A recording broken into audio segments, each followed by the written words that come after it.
जी। चुमा लेवे में जीजा रे दीदिया फरले बाड़े सलवारवा। चुमा लेवे में जीजा रे दीदिया फरले बाड़े सलवारवा। ओठ ज्यादा कइले गिल भइल मनवा मलिन का कहि रे। ओठ ज्यादा कइले गिल भइल मनवा मलिन नाही छोड़ल कवनो लहारवा। चुमा लेवे में जीजा रे दीदिया फरले बाड़े सलवारवा। चुमा लेवे में जीजा रे दीदिया फरले बाड़े सलवारवा। का कहि रे।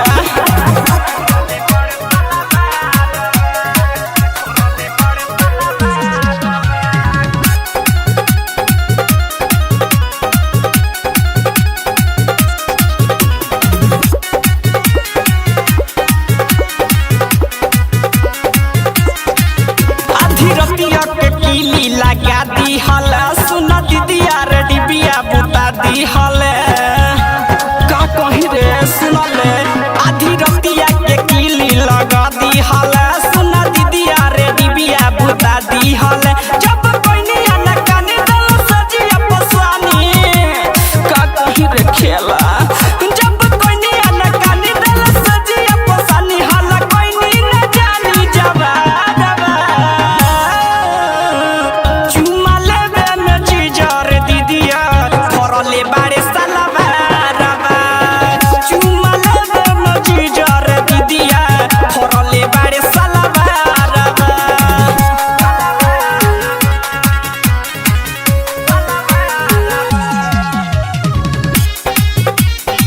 म्यूजिक बाय गौरव रोशन।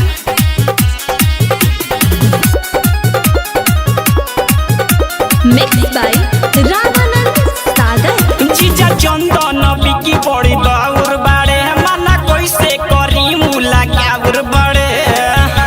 ये दीदी सुनल रे हो जीजा वो सुकरा के सब पड़ी बाउर बाड़े मना कैसे करी मुला गाउर बाड़े। हो तो ही देना समुझाई देला सबके बताई।